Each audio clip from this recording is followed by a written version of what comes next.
Welcome to Jags Drive Time with Ashlyn Sullivan, John Oehser, and Brian Sexton. Jags Drive Time starts right now. Offensively, I think we're a really hard-nosed team up front that can run the ball. I think we're going to create a lot of explosives down the field. That's something that I'm really confident in with the guys we have. I think we've got a couple great backs. And those are kind of, it goes by our offensive commandments, protect the football, create explosives, ball security, all those things. There's more of them too, we can talk about, but and that's just what we live by. That's who we try to be.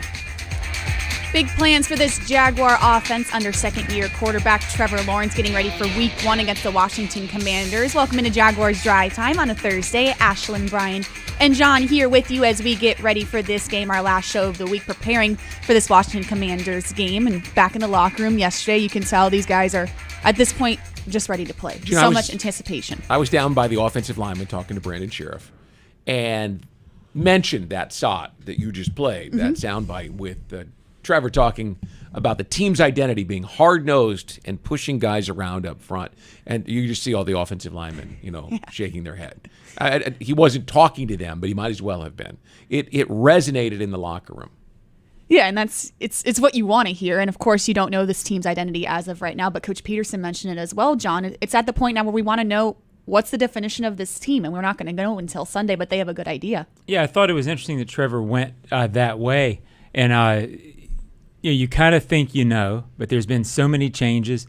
I am sure – I thought it was interesting that Trevor said that that's what they want to be, that he went there first. I think Sheriff coming around – or – the Sheriff coming around. Right. I think Sheriff being here is I think Trevor's right. I think it was yesterday when he talked about it. His identity, his attitude has rubbed off. I think that will surprise some people who have watched this team because they really weren't that way last year or the year before. They didn't have an identity. And in the preseason, it's so hard to run in the preseason because the offensive line isn't together the entire time. You can't get continuity. And they didn't look like a powerhouse running team in the preseason. Right. But you could easily see scenarios, you see it all the time, where a team comes out and preseason's out the window now, and this is what they are. I could see a scrappy, mauling, sheriff in town kind of running game on Sunday.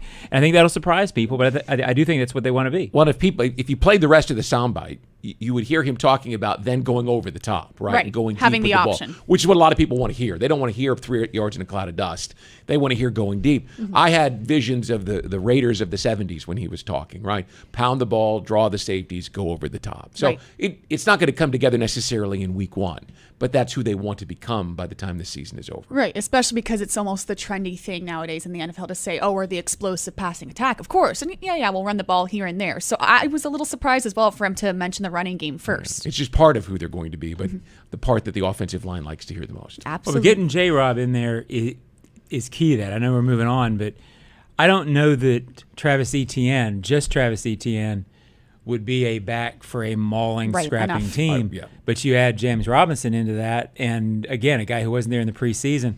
I think it goes back to how this team looks on Sunday could surprise even close Jaguars followers. A lovely transition for Big Thing 1. Is he back? Running back James Robinson preparing for Week 1 and is anxious to get back on the field. A man who is not very emotional, really ever, especially in yesterday's locker room. The guy's just ready to play.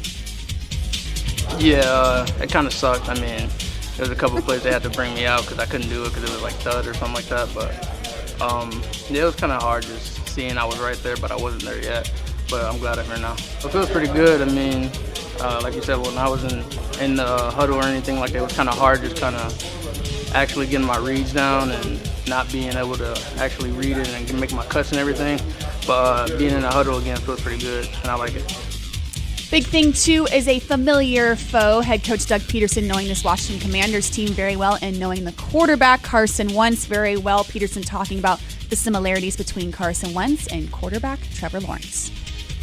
Yeah, it's similar, but in our case it's different because year 2 for Trevor is a different staff, right? And different head coach, different coordinator, different position coach, where Carson year 2 it was the same guys. And there was consistency there, and although we've seen tremendous growth in Trevor, year 2 for Carson with us, there was another step, there was another leap there, and those are things that we're trying to get Trevor to, right? That level with Trevor in our system, and you're going to see it probably throughout the course of the season, but I think time will tell, with him. And finally, big thing 3 is first test. This improved offensive line that we've been talking about for months, the Sheriff back in town. Big test this week against the Washington Commanders defensive front. Trevor Lawrence thinks his offensive line is ready for the challenge. Man, I just think they got the right mindset. I think Sheriff coming in really has elevated the whole group. It's a lot of the same guys that have been here, but bringing in him and just his veteran presence, but also just his work ethic and the way he attacks every day. Always ready to go, never complains, just has that grit. He's a little bit nasty. Like that's something that those guys see, and I've seen it all, OTAs and camp, and see a guy who's had as much success as he's had on his 8th season, I believe, and still brings that intensity every day. I think it's elevated the whole group. And that is Big Things on a Thursday morning. We go back up to Big Thing on the biggest story of the week. All the running backs back on the field. James Robinson in the locker room yesterday. We're all waiting for him to come off the practice field. And he's like, oh, great, there's 30 reporters in front of my locker. You can just tell he's tired of all the questions about the rehab, about the recovery. Just go play football, and let's talk about that from now on. I think I said it the other day. It's the biggest story, and one of the biggest stories in the NFL, if those two guys both play well on Sunday. Because of the injuries, because of the position, and that they're back, it could go from being 30 reporters around his locker to 45 the next week, right? I mean, as many as can squeeze around to hear from this young man who, as John just alluded to, the Jaguars are counting on to give them a consistent running game. Counting on so much that they didn't go out and spend a high draft choice. They waited till the 5th round to grab Snoop Connor, right? They didn't spend a lot of money in free agency at this position. And that's what they want to do. Run the ball and use play action. Mm-hmm. I think only one coach in football used play action more often than Doug Peterson from 2016 through 2020, if I read the statistics right. So they're counting on this guy. Buckle up. It's a phenomenal story. And I hope it's one that gets told because he's having success, which means the Jaguars are having success. Mm-hmm. 45 reporters. What is he, moving to New York? Well, you never know. No, it's to your point, it's a remarkable story that we've talked about it all off season, and we couched everything by saying if these two are healthy. I'm to the point now. I think James Robinson's health is more of a media story than it is an actual story at this point. He wasn't on the injury report yesterday. Yeah. You get no impression from Doug or from James Robinson. First of all, Doug said yesterday if James Robinson is playing and looking the part and doesn't come off saying that he needs to come out, well, he's not going to say he needs to come out. I mean, you saw this kid in the locker room. Yep. No pitch count. His leg could fall off, and he's not going to come out and say that he needs to fall out. Come out. So I think he's going to play the whole game on Sunday. What I'm curious to see, guys, is and Schlin, is I guess he's talking about my multiple personalities, huh? What is the workload like? Everybody wants. Is James Robinson going to get his normal workload? In this offense, we don't know what that. We don't know, right? Normal workload is. I think it's going to be lighter because I think they're going to rotate, and I think fantasy people are going to be upset. I left the practice field though yesterday. Practice field for what it is, because they weren't in full pads. But I left the practice field yesterday saying to somebody, I don't see a pitch count for this guy because he looked sudden as James Robinson has ever looked. Right? He looked light on his feet. I thought he looked really good. Again, for practice, I was impressed, and I said to somebody who were walking in, I don't see a pitch count for this guy. He looks good. Yeah, and that's a crazy enough story that he doesn't have a pitch count week 1. Yes. Right? well, then the other side of it is, how do they use Travis Etienne? Yeah, and that's why we don't know his role. As much as you say, John, that we don't know what a normal workload's going to be in Doug Peterson's offense, how is Travis Etienne going to be deployed? I don't think he's most effective running between the tackles. That doesn't mean he can't. But I think we're going to wait and see how it evolves with him. All right, and that is Big Things. Lots of big stories this week as we prepare for week 1 against the Washington Commanders when we come back on Jaguars Drive Time. Julie Donaldson from the Washington Commanders joins us on the Jaguars Digital Network.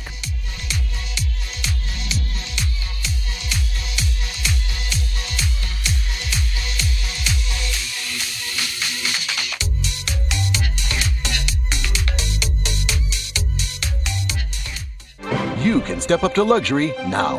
Hello, I'm Dan Fields. Whatever you're driving, you can step up to luxury now. Plus, get our Fields amenities, which include complimentary loaners, car washes, and our cafes. Make this your year to step up to luxury at Fields Cadillac, Mercedes-Benz, Porsche, Land Rover, Jaguar, and Lexus. When it comes to the ultimate car buying experience, there's only one name that matters: Fields. And Fields matters because you matter. The Fields Auto Group, proud partners of your Jacksonville Jaguars. Hey Jags fans, Brian Sexton for Dreamfinders Homes. In a complex housing market, do decisions on the biggest purchase of your life stress you out? At Dreamfinders Homes, they can build the home of your dreams in one of their many communities in Northeast Florida. With a mortgage company in-house, they're here to assist you throughout the entire process. Choose from their wide range of single-family homes or townhomes from the 300,000s. Dreamfinders Homes specializes in homes built to fit your lifestyle. Call 904-590-2545 or visit dreamfindershomes.com. Sudeth is on the 20, the 10. Yes, another successful move to a new home. I tell you, folks, I've never seen a team more prepared than the Sudeth crew. With a dominating lead in training, trust, and efficiency, it's no wonder why Sudeth is the official moving company of the Jacksonville Jaguars. For the past 100 years, Sudeth has provided local, long-distance, and international moving services in Jax. Call 904-638-7536 or visit sudeth.com/Jags.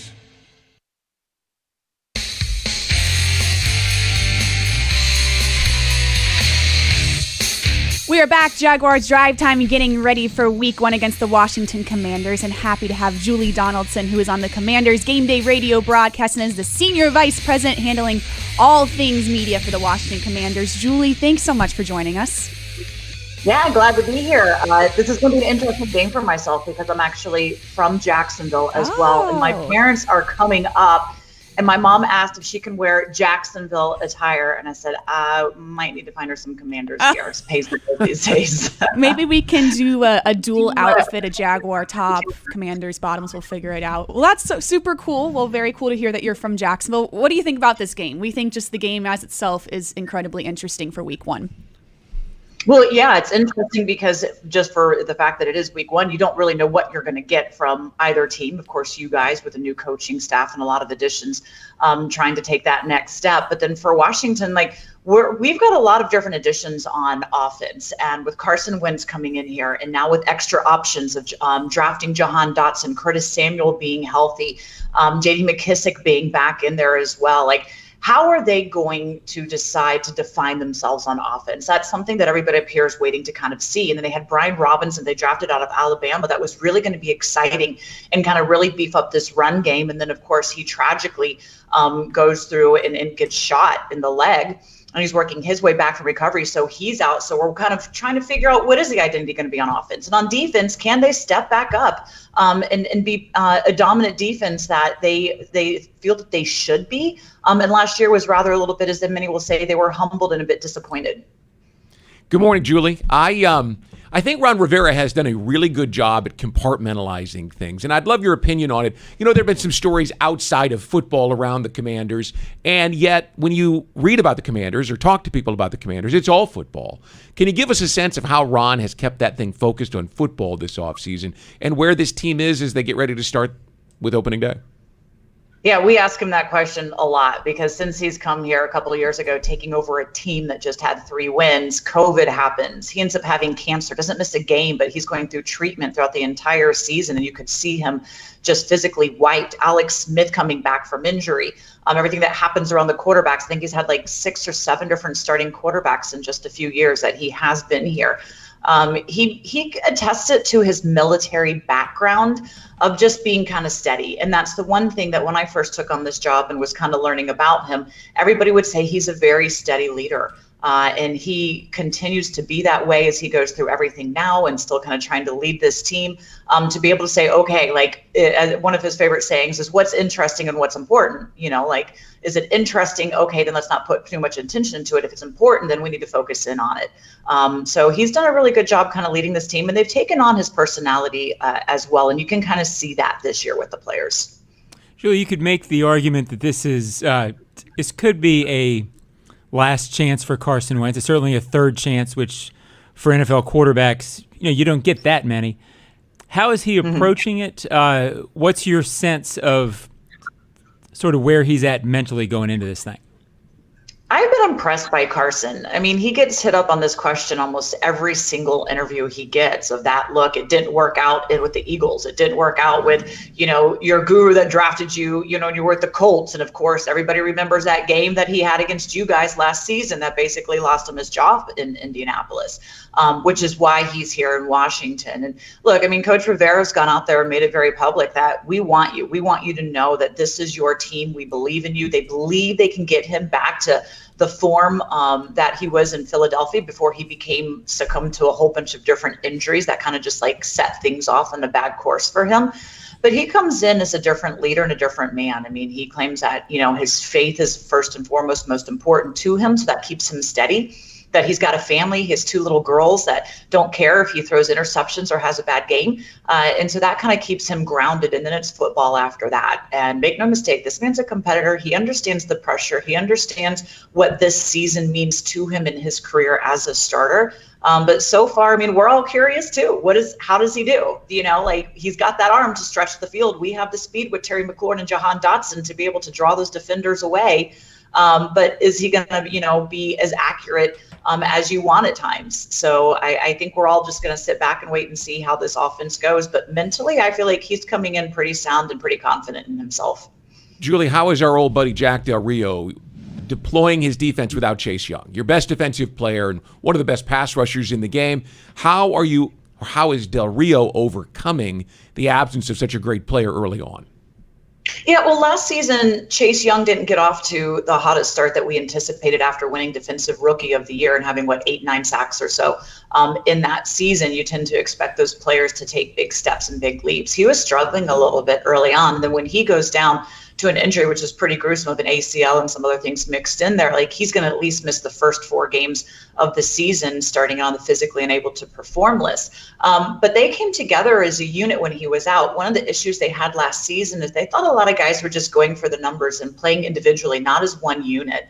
And that's something as Ryan Carrigan, as he is now in our coaching staff, having retired the all-time sack leader for Washington, comes in and says you have to rush as one.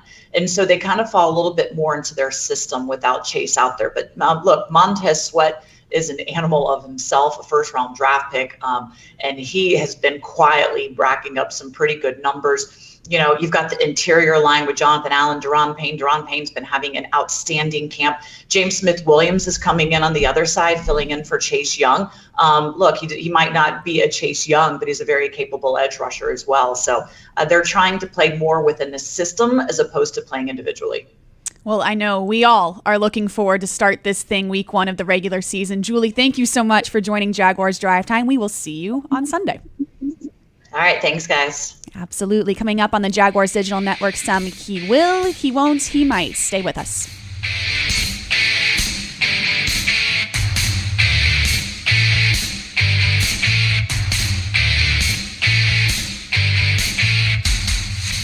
You can step up to luxury now.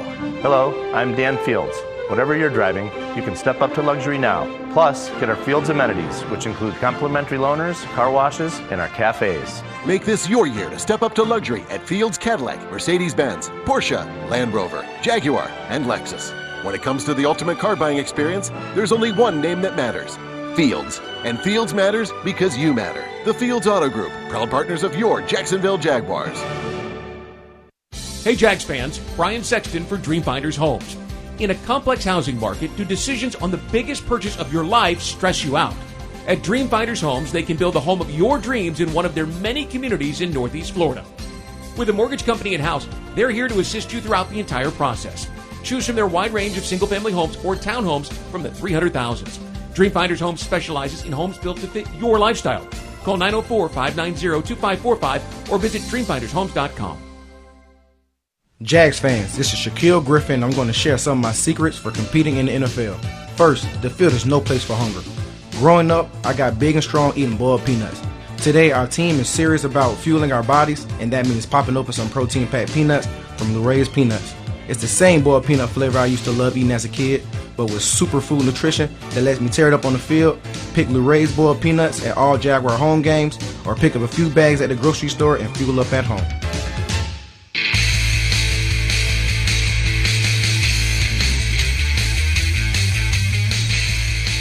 who you're going to be? I think in your mind, yeah, and I think that's why you practice and you put in the game plan this week and you go out and you execute it, and you have a vision of what you hope it is, and what you think you can be, and it's my job as the head coach is to keep the team focused on that. Right, we've got to have an identity. We've got to do the things that we've talked about all off season and training camp, and I have a vision in my head, and I try to relate that and communicate that to the team, and now they have to go out and try to be that. It's the fun part. No, it's the fun part of it. Head coach Doug Peterson on what this team is going to look like week 1 against the Washington Commanders. It's time for He Will, He Won't, He Might, presented by Sudduth. Sudduth is Jacksonville's trusted and reliable moving company. Sudduth is proud to be the official moving company of the Jacksonville Jaguars. To get a stress-free quote, visit sudduth.com. All right, Brian, time for your He Will, He Won't, He Might. I'll go with a free agent who hasn't gotten a ton of attention.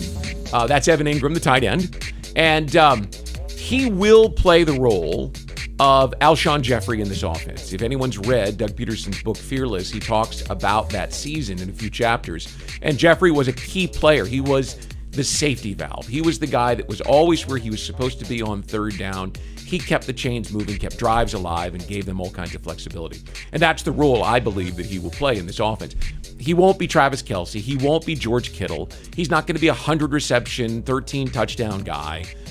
Those guys are focal points in San Francisco and Kansas City, and he's not going to be the focal point here. But he might be Dallas Knox, who the Buffalo Bills just rewarded with a fat contract yesterday because he has become Josh Allen's favorite go-to target, especially when things are down. So he's not going to be that sexy, flashy guy that a lot of people think of, first-round tight end, but he's going to be a workman-like guy who gets the job done. He'll make some plays through the course of the season that'll make you go, oh, it was a good signing. Mm-hmm. He may also have a couple of drops that make you go, oh, well, that's what we saw in New York. Right. But I think they've got a clearly defined role for him. Like a lot of things, we didn't see it in the preseason, and I think it'll start to show itself on Sunday in Washington. Mm-hmm. Yeah, I think he'll have some moments that frustrate fans, but what I think he's going to bring more than anything to this offense, you have to cover him if you're a defense, because he's fast enough and good enough to beat you on every play. Yeah. Mm-hmm. So you have to account for him. And if you don't, he can get you beat. So I think he might help other receivers and other people in the offense as much as he actually has stats. Yeah, I'm sure I get asked all the time, so I'm sure you all do, about Evan Ingram. And, oh, my gosh, in New York, he always dropped balls. And I think he is well aware of the consistency issues in his career. And I go back to the night practice we had here when he dropped a touchdown pass in the end zone from Trevor Lawrence. And I go back out to shoot a stand-up 45 minutes later, and he's out there running routes with Trevor. He's well aware of the consistency issue in his career. Have you talked to him in the locker room yet? I have not. He is a sensational interview. He's very thoughtful and very well-spoken on the topic. So I would encourage you to find him in the locker room. What do you say? I want to know now. Well, he acknowledges that he has had issues, but he also says people don't see how hard he's worked to overcome the issues. Right. People only see the drops, and he knows that, hey, that's part of the game on TV. Right. He's been working on it, diligently working on it, and is working on it physically, right, with the jugs machine, and mentally to get himself ready to make big plays. He knows he bet on himself with a 1-year contract this year. He's prepared to win that bet. Love it. John, what do you got? I have Tyson Campbell, and he will be an important matchup in this game. Terry McLaurin, the Commanders wide receiver. It's a hard one. I grew up a fan, so it's particularly hard. But this is a good wide receiver core he's facing. So he and Shaq Griffin are going to have their work cut out for him. They'll be an important matchup, but he won't be overwhelmed by this. And we talked all last year, so it's kind of going over past topics. A remarkable story this kid was, Tyson Campbell, last year. The first month of that season could have broken him. And I get that we're well beyond that, but he's even added to that story in the sense that he may have been one of their best 2 or 3 defensive players during training camp. I don't think anybody thought that was going to be the case last September. He could have a year, and I guess this is sort of he might, because it's not he will, he won't, he could. It's he will, he won't, he might. He might turn in this year to that number 1 corner. and he might be the solution to their, quote, turnover issues. If the defensive line and the defensive front gets the pass rush and is as disruptive as we think, he will wind up benefiting. I think he could have 4 or 5 interceptions this year, which is a lot. He reminds me the way that he runs, the way that he covers. He reminds me of Rashean Mathis. He's got fluid hips. He can turn and run. He's got an innate sense now of how to play the ball that he didn't have last year. I think he's got the chance. He's quiet, too. Mm-hmm. Rashean Mathis was not a big talker. Mm-hmm. He was quiet, but deadly on the field, right? And I think by the end of this year, we could see some of those Rashean Mathis traits, which would be great, not because he went to 3 Pro Bowls, but because he's the all-time leading interceptor here in Jacksonville with 29 or 30. Yes, so. I love his story. I think it's one of the best stories here on the Jaguars roster because you're so right. Last September, now if you would have said last year, or at this point last year, now he's going to be floating the number 1 wide receiver against any opponent, which is what Mike Caldwell said a couple weeks ago, you would have said, no way this guy can do that. Yeah, well, you think his confidence level is higher with Trayvon Walker up front? Yeah, that certainly helps. Yeah. All right, Smythe, he will, he won't. He might is running back Travis Etienne. He will play on Sunday, and that is significant in itself. But I'm going to go ahead and say that he will. It's going to be incredibly close. He will end up getting more carries than James Robinson on Sunday. I'm very curious to see how this works out, how they balance the two of these guys. What a lovely problem to have. But he won't be the starting running back. James Robinson is going to be on the depth chart and run out as the starting running back, but we don't really know what this offense is going to look like, and really, you don't need a starting running back when you have both these guys who are able to do it. And he might just get in the end zone on Sunday. I want James Robinson and him to get a touchdown on Sunday to make the story just put a bow on it, make it an even better story, but man, what a comeback story for Travis Etienne. And if he gets a touchdown on Sunday, yeah, then there will be 45 reporters in front of his locker. At least, maybe 90. Maybe yeah, 100. Right. Just keep doubling it. The remarkable thing about Etienne to me, Brian, you said earlier, he's not really a between the tackles guy, and you're right. Prototypically, he's not that. But what's remarkable to me, he runs hard for a running back of his size. I envisioned when he came in a player who ran basically outside the tackles, got by on his speed, his quickness, made people miss. He's very good at that. But when he has to run inside and put his head down, he does. He's a really tough guy and a very unique runner. I'm sure there are others who run like him, but to combine that at his size, I think Jaguars fans are going to like him because of the toughness as much as because of the speed outside. He can run between the tackles. I'm just not sure how many times you want to give him that responsibility, right? I mean, how many touches do you see him getting? 15 to 20 a game? Yeah, I think that's high for either because at some point, if you're doing that, then you have the two backs touching it 35, 38 times. But well, the next couple if things are going well, yeah. Yeah, the next couple of weeks, you face some big and talented defensive fronts. I mean, right out of the gate with Washington with the 3 first-rounders. But then you come back next week and you've got Indianapolis, and then you have to go and play the big boys out on the West Coast in Los Angeles. So, I mean, we'll find out what he's going to become. I just don't look at him and think, well, yeah, pound him. Right. Funny enough, he said yesterday in the locker room that now that James Robinson is back, he now can take all the inside runs now that he's back, and he'll worry about all the explosive stuff. So Travis kind of understands it too. His speed is best utilized off tackle as opposed to inside. James, you handle that over there. But he can do it. Oh, for sure he can Absolutely. do it. And we did see that. And he is a tough kid, and he's not scared of it. Yes. All right. That is He Will, He Won't, He Might, presented by Seth when we come back on Jaguars Drive Time. Some Monday's headlines today.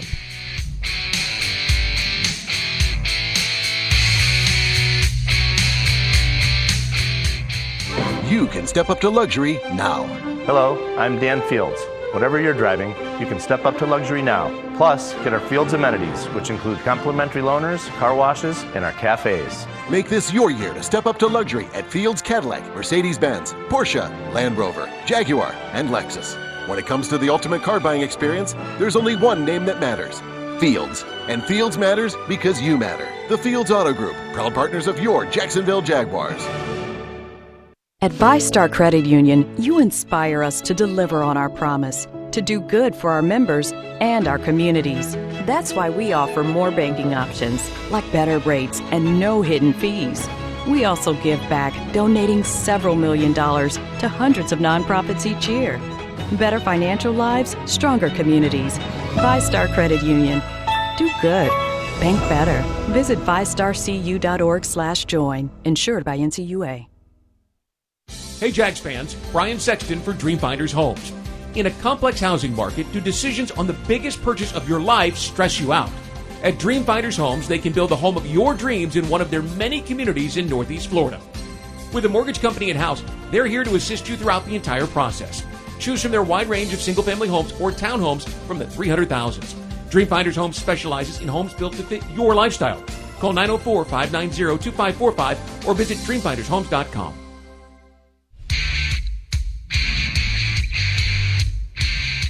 Fields Auto Group Jacksonville. Step up to luxury. FieldsAuto.com. It is time for Monday's headlines. Today we are predicting what we'll be talking about on this fine program come Monday morning at 9:30, recapping Week 1 against the Washington Commanders. What are we thinking? Well, in typical political fashion, right? I'll go with gridlock, which is what we see so often from Congress and the Senate. And the Jaguars' defensive line, I think, will create no room for the Redskins to be able to get things done on the ground. Or the Commanders. I'm sorry. Yeah, I still call them the San Diego Chargers. I mean, that's 50 years of that.